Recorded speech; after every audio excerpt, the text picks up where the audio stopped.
Hi, this is Sweet June coming back at you with another interesting video topic. How's everybody doing today? I'm just ready for wintertime to be over. I'm just ready for it to be over. I'm just one more month. I'm just ready. I mean, that is the longest season here in Michigan is winter. It's crazy.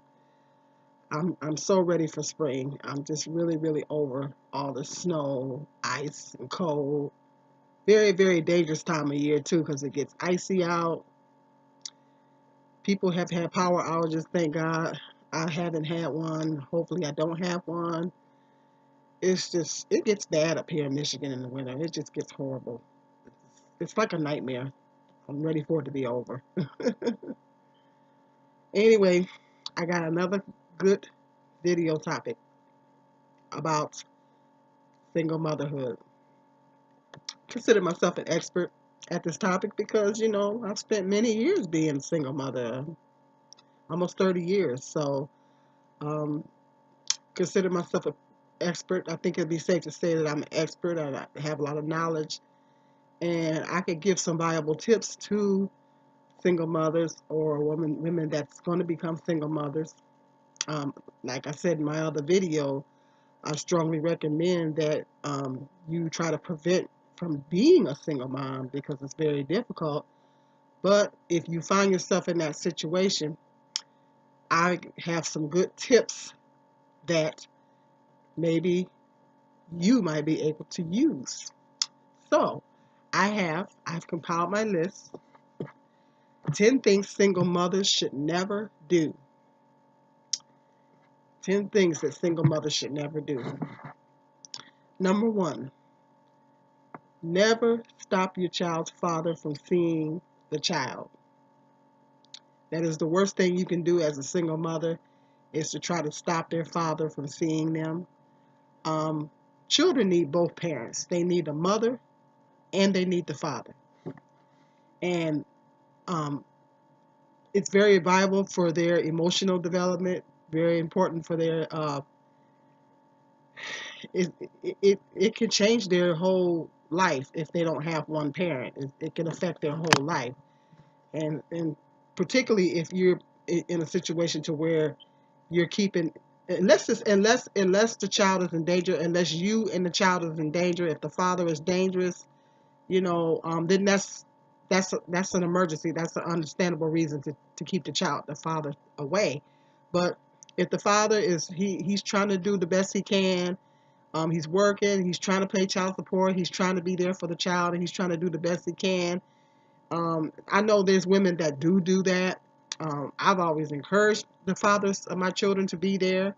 Um, they did what they wanted to do, but I encouraged them to be there.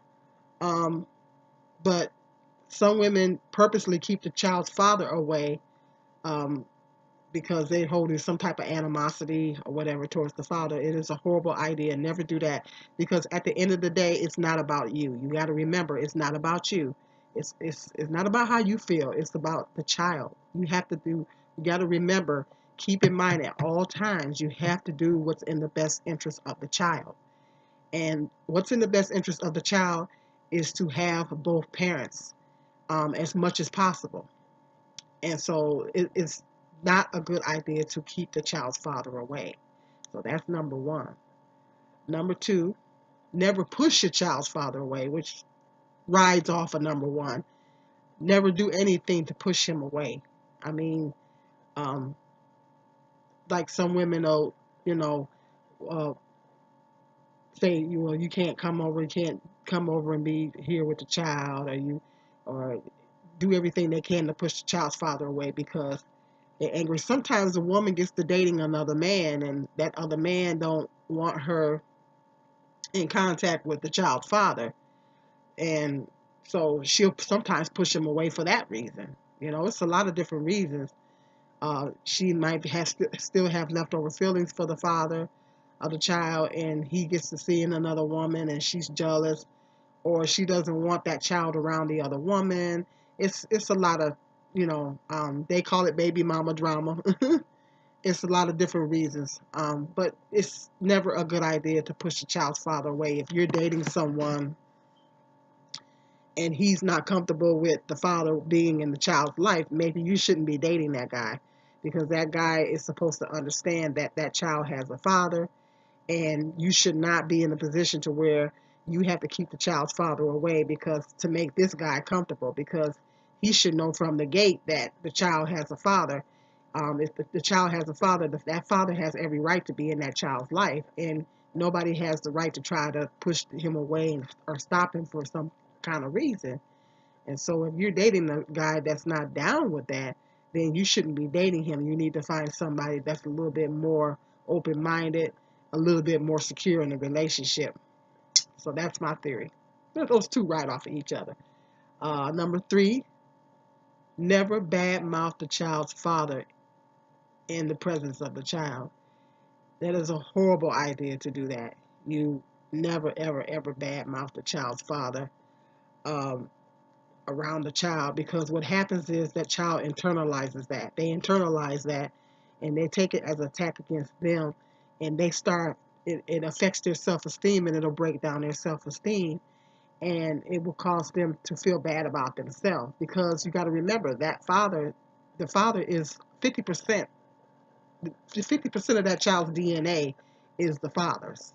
So you, everything that you're saying bad about the father, the child is gonna, it's just, he's gonna, the child's gonna internalize it, and it could cause the child to have low self-esteem, um all that, and it's just not good. You just don't, not a good idea. I mean, I don't care how you feel about the other parent, um and this is hard for some mothers to do.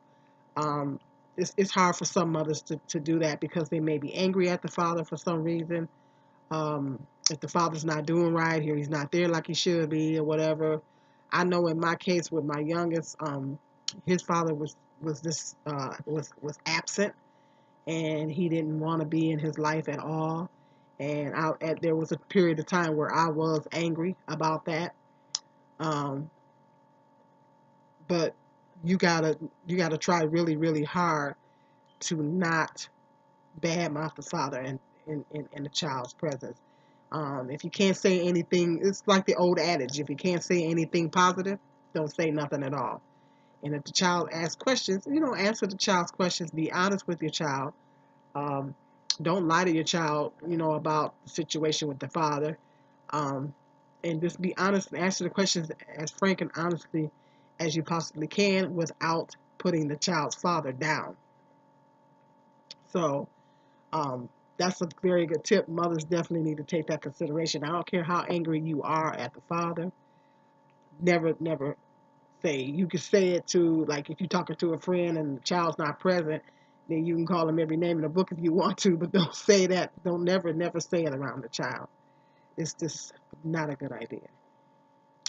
Number four, never punish the child because anger towards the father. Very bad idea. Uh, a lot of times, some women are angry at the father and they take it out on the child. They take their frustrations out. I've seen some cases. I've heard of some cases where the mother has actually killed the child. They killed the child. It was this one mother. She had like two or three kids, and she was mad at the father. And the children, they were so beautiful. I mean, they were so beautiful. They were beautiful little children. And she actually told the father she was going to do something to the kids, and he didn't believe her, and he didn't get there in time, and she killed the kids. She literally took the children's life. So she was so angry and had so much anger towards the father and wanted to get back at him so badly that she killed her own kids. Her own kids that was a part of her, as well as they weren't just a part of him, they was a part of her.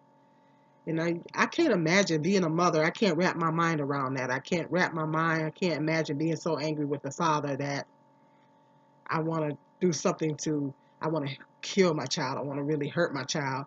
But when they look at the child, they know that that child is a part of the father, and they get angry.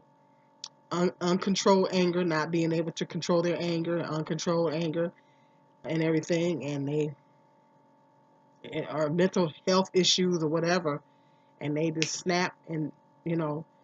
But that's in an extreme situation. That rarely happens, but I have seen cases of where it has happened. But that's an extreme. But that's to the extreme.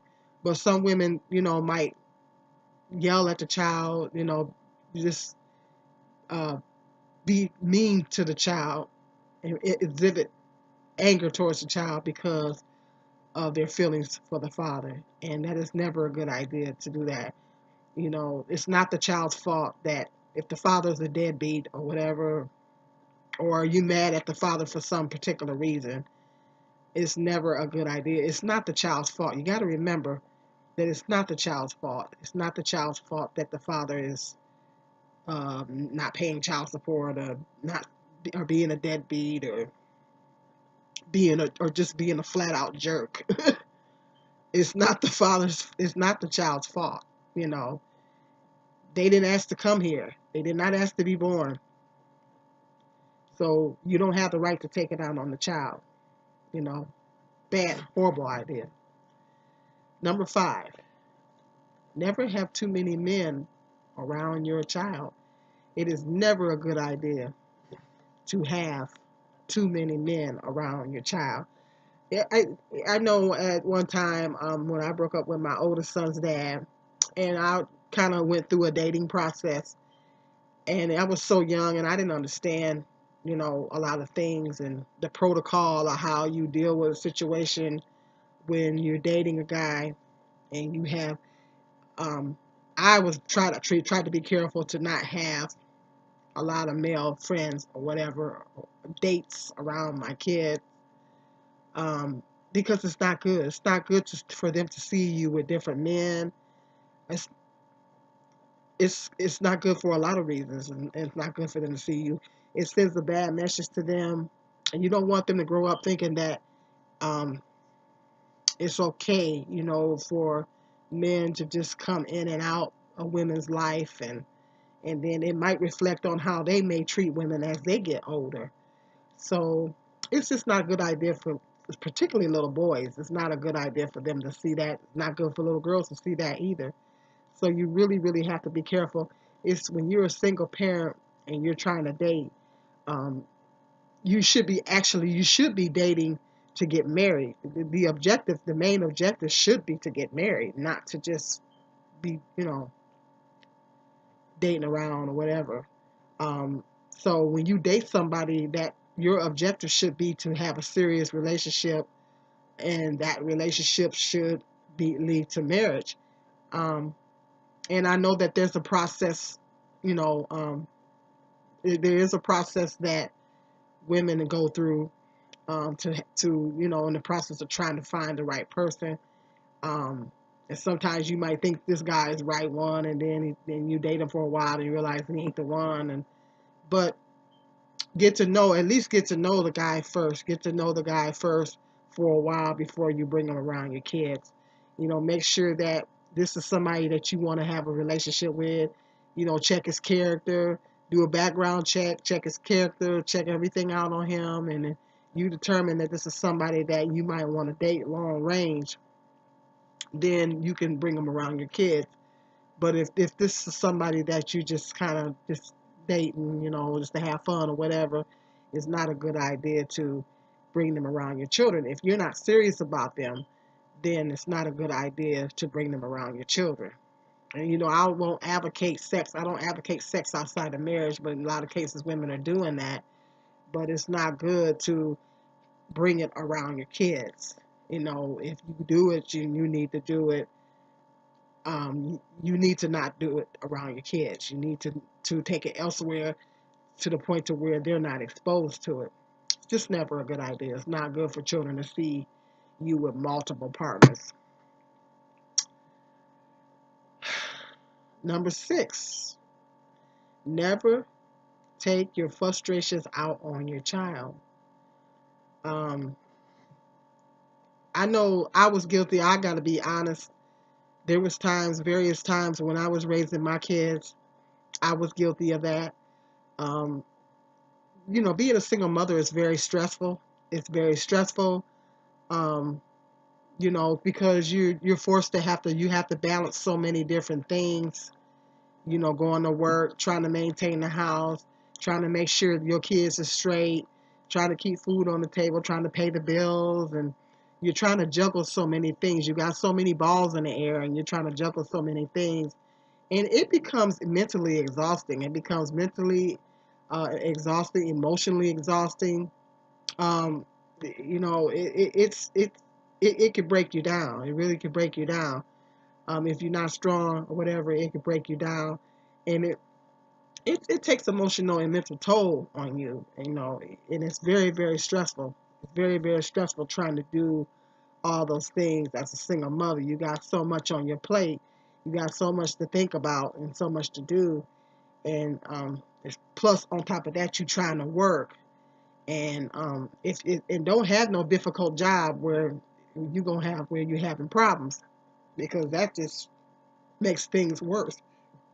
That's just an added stressor on top of the other things that's stressful about being a single mother. That's just an added stressor if you're going through some changes on the job. So, and I gotta admit, there was times where I was raising my kids, and I was guilty of that. I was guilty of taking my frustrations out on my kids. Um, I know my oldest son, I probably did it to him more so than I did my younger, because my youngest son didn't play that. To be perfectly honest, my youngest son didn't play that. He would call me out on my stuff. If I even attempted to try to do that, he would let me know. Mom, why are you yelling at me, Mom? He would call me out on it. You don't have to be yelling at me, Mom, and all this kind of stuff. So my youngest son didn't play that. My youngest son wouldn't let me do that. And so through talking to him, and when I attempted to do that, through talking to him, that I was able to realize that this is something that I needed to work on. And then my oldest, was like, well, yeah, you do yell a lot and all that kind of stuff. And so, and I tried to listen to my kids. You know, I come from an era where children should be seen and not heard, and you're not able, you don't say any if something is if they ask you a question or ask you to do something, that's the only way you talk. But um, I didn't come from a time period where um, I was able to really express myself as a child, my opinions. And I didn't want to raise my kids like that. I wanted to give my children an opportunity to express themselves with respect and to let me know what's on their mind. And so I wanted to give my children an opportunity to do that. And so they just let me know, Mom, you yelling too much. You yelling way too much. And so that gave me the opportunity to um, reevaluate myself and help me to realize that, okay, maybe I am taking some things out on them. But like I said, it was more so my youngest son. He didn't play that. He would let me know straight out. Mom, you don't have to be yelling at me or whatever. You hurt my feelings, and then I'll be like, okay, baby, I'm sorry. I didn't mean. So it's so easy to do as a single mother. It's so easy to do that because it's so stressful being a single mother, and you got so many things that you're trying to juggle, and so many things that you're trying to do, and it's easy to do, but you have to really, really be cognizant of it, because if you're not, then you will do it. You would do it. It's easy to do, you know, but it's not a good idea. It's not their fault that you know uh, you got all this on you. And once again, like I said earlier, they didn't ask to come here. They didn't ask to come here. So we don't have the right to punish children for being born. It's not their fault that they're here. It's you and the father's fault. Okay, so that brings me to number 7. Never put your child down or name call. Never ever do that. Never put your child down. Never um, say, call them names. That is the worst thing a parent could do. I mean, that is the worst thing. That could really really ruin a child's self-esteem. And I know that some mothers are guilty. Like if they're angry at the father, they think the father is no good. And the worst thing they could do is tell the son, you just like your father. You ain't you're just like your father. That is the worst thing that you could ever say to a child. Because one thing, it becomes a self-fulfilling prophecy. When you say those things to your sons, it becomes a self-fulfilling prophecy, and they actually wind up growing up being a deadbeat or whatever, just like the father. So you're not helping yourself, you're not helping them by saying those things to them. I always made a promise to myself that I would never ever do that, that I would never ever ever do that to my children, that I would never um, tell them that. I would always, try to encourage. I know when my sons were little, I used to say, you a good man. You a good man. I used to say that when my sons were little. You're such a good man. And both of them are good men. They're good. They're not perfect, but they're good young men. And so you got to remember, whatever you say to them as children, it will manifest. It will become a self-fulfilling prophecy. If you tell them they ain't no good, they may grow up to be just that, no good. And so you have to speak life on your kids. You have to speak life on your kids, and you have to always give them positive reinforcement. Never, ever, ever badmouth them. Especially if it is, some mothers get angry at the father for whatever reason, because he's a jerk or he's no good, or he's a deadbeat or whatever. And then they like I said earlier in the video, that they take it out on the child, and then they call the child name, and you're just like your dad. And there's some black women that are guilty of that. Maybe some white women are guilty of it too.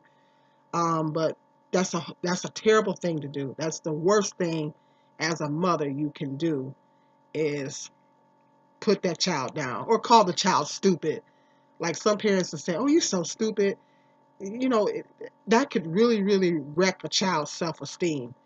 What you are supposed to do as a parent, you are supposed to help the child's self-esteem. You're supposed to build the child's self-esteem. You say things to build the child's self-esteem. When I worked at the daycare, we were encouraged as teachers to say positive things to the children, give the children positive reinforcement. Never say negative things to them. It was a certain protocol. It was a certain way we had to talk to the children, and we always had to make sure that the way we be mindful of the way we were wording things, and not saying things that is gonna put the child, to make the child feel bad about themselves.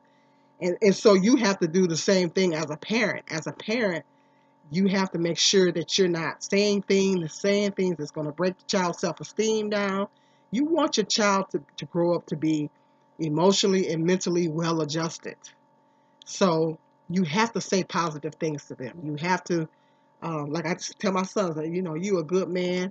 You're so smart. Tell my oldest son all the time, and my youngest son, you're smart. You're smart, and always saying positive things to them. And say things to build up their self-esteem. Don't say things to break it down. Don't call them ugly. Don't call them stupid. You can't say those things to your kids. You just can't. It's just a big no-no. Um, Particularly the little boys, because I happen to think that little boys are a lot more sensitive than girls, and they're easier to be scarred, emotionally scarred. So you have to really, really be careful the way you're talking to boys. You just have to be really, really careful. It's never a good idea. Um, uh, Number 8, never make your child deal with adult problems. And I might have been guilty of a few times, um, not consciously, sometimes not consciously realizing. Sometimes you could be doing that and not even realizing that you're doing it. Um, don't never burden your child. I know Dr. Phil is always on his show. He's always talking about that, but it's very true. Never ever ever burden your child with adult problems. You gotta let your children be children. You gotta let them be a children. Let them be a child, and let them, like they always say, let a child stay in a child's place. Yeah, a child should stay in a child's place, and not be burdened with adult problems and adult situations, because whatever it is that you're dealing with or whatever as an adult, you should be talking to another adult about, and not be discussing it with that child, because um, it's just not a good idea. That child does not need to be burdened, settled with adult problems. And I know I might have been guilty of that at one time or another, and sometimes not realizing that I was doing that. Sometimes you can, as a single mother, it's easy, and that's another thing that's easy to do, because you be having so much on you, and it can be easy to do, but you have to be really, really careful as a single mother to not do that. You know, um, it's just something that you have to be conscious of all the time, because you got to let that child be a child. If it's you having some adult issues or whatever, try to discuss it with another adult, but don't burden that child with it. It's not a good thing to do. Um, Number 9, never give your child too much responsibility of younger siblings. Now, I learned this the hard way. I'm guilty. I gave my oldest son, you know, responsibility of watching my youngest son a lot, a lot more than what I should have had. Um, it's not a good idea. I mean, I thought the only time I was really letting him watch my son was when I was working. I know there was a lot of times where I did have child care, but it was just easier for me to leave him with my oldest son. And the way I would reason that was I was trying to keep my oldest son from getting into mischief. So I was trying to keep him from getting into mischief, and I was trying to teach him some responsibility. That was my theory, on why a lot of times I would give him responsibility of his younger brother. But I did it a little bit too much.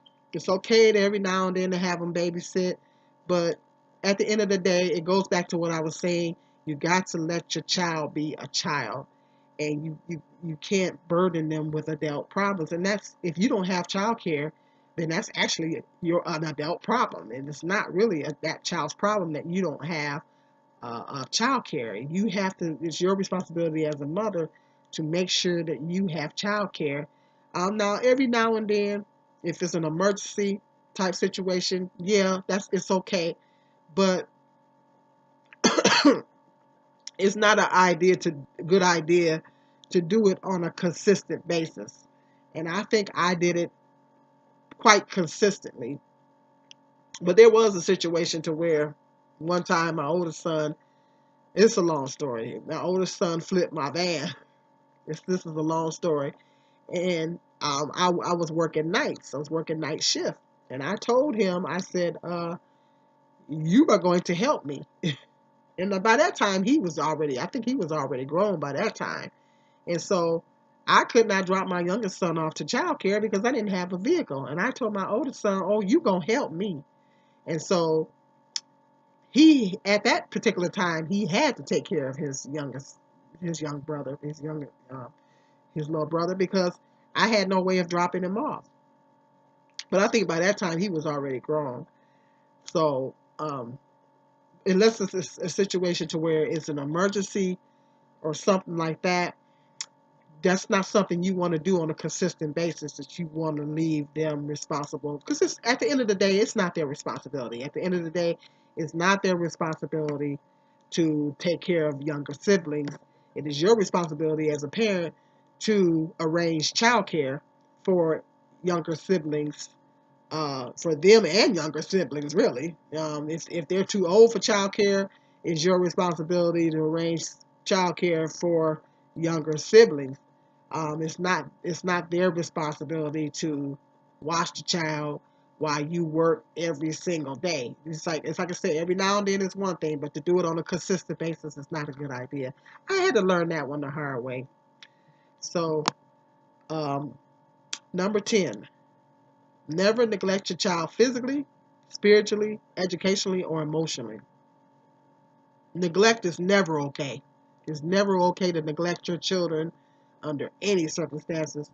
Uh, it's your responsibility as a mother to take care of them physically, make sure that their physical needs are met, make sure they're fed, clothed, and make sure. Even if as a parent, it is your responsibility as a parent to spiritually um, maintain your children. That's scriptural. Teach them about the Bible. Take them to religious service. Um, Talk to them about God. That is your responsibility as a parent. The Bible says, "Teach a child in the way they should go, and they should never depart from it." So you also have a spiritual responsibility to your children, and so if you don't, then you spiritually neglect them. You know, you can spiritually neglect your kids if you don't teach them about God or in the Bible and things like that. Teach them the difference between teach them about good morals, the things that God approves of and what He doesn't approve of. It is your responsibility to teach your children about those things. If you don't, then you're spiritually neglecting your children. Um, Educationally, if you neglect to take the child to school, the child misses too many days of school. And the only reason why a child should be missing a lot of days of school should be if the child has an illness. The child is sick, and if the child has a terminal illness and has to spend a lot of time in and out of the hospital, then you should have doctor's notes and everything to verify to the school that, well, my child has to be in the hospital X amount of days or whatever. Unless it's for an emergency type situation like that, you have no reason to keep that child home from school. So if you neglect, there's laws against that. If you neglect to send a child to school, or if you're consistently taking the child to school late, then you're educationally neglecting that child. You're neglecting that child educationally, and actually you can get into some legal trouble for that. And emotionally, never neglect a child emotionally. Children need. I'm a firm believer in children getting hugs, kisses. You tell them you love them. You tell them that you love them. Yeah, you have to discipline your children, but you discipline them with love. When you discipline them with love, and you don't discipline them out of anger. Um, you discipline them with love, and so, um, and you make sure you let that child know that you love them. Make sure you tell them that you love them. Make sure you give them hugs, and I know I always gave my sons hugs. I always gave them kisses. And now I give my grandkids hugs and kisses, and I tell them that I love them. They really need to hear that. Children, especially nowadays, there's a lot going on in the world, and this social media and stuff, and people saying, they're being bullied at school, and then they're being bullied on the internet and stuff too. So these kids nowadays, they're up against so much more than what we were when we were growing up, and so they need that. They need that reinforcement. And they need to know that as a parent that you do love them, that you love them and you care for them and you care about their feelings. That's another thing you need to. Uh, they need to know that you care about how they feel and their feelings. Um, that's important too, because if a child feels like you don't care about how they feel, it can actually create a lot of anger. Build up a lot of anger in a child. So I think that's very important. That's very vital as a parent, that we show our kids love, and if you don't show your kids any love, you don't give them that affection, you don't tell them you love them, you don't hug them and all that kind of stuff. You're always yelling and fussing at them and stuff. You don't give them any positive reinforcement. then it is, in a sense, it's emotional neglect. You're emotionally neglecting your child. So it's not good to neglect your child on any level. It's you got to just be confident of that as a parent. You just have to make sure that you're doing everything that you can for that child, because you got, like I said earlier, the number one objective is to make sure that that child grows up emotionally and mentally well adjusted. Because we see the manifestation of kids, people growing up not being mentally, emotionally well adjusted, and it's manifest in some of the things that's happening in this world. And so, unless there's a clinical reason why they're mentally disabled or whatever, it could, a lot of times it could be as a result of their upbringing, not being emotionally neglected. So you just want to make sure that you're not emotionally neglecting your child. It's very important. So I hope that uh, I gave you single mothers some useful tips, taking strong consideration to what I said. I got some more interesting video topics coming up, so stay tuned. I need you to like, share, and if you're new to my channel, please subscribe. Help me get to that over 1,000 subscribed mark. But I got some other interesting video topics coming up, so stay tuned. This is Sweet June.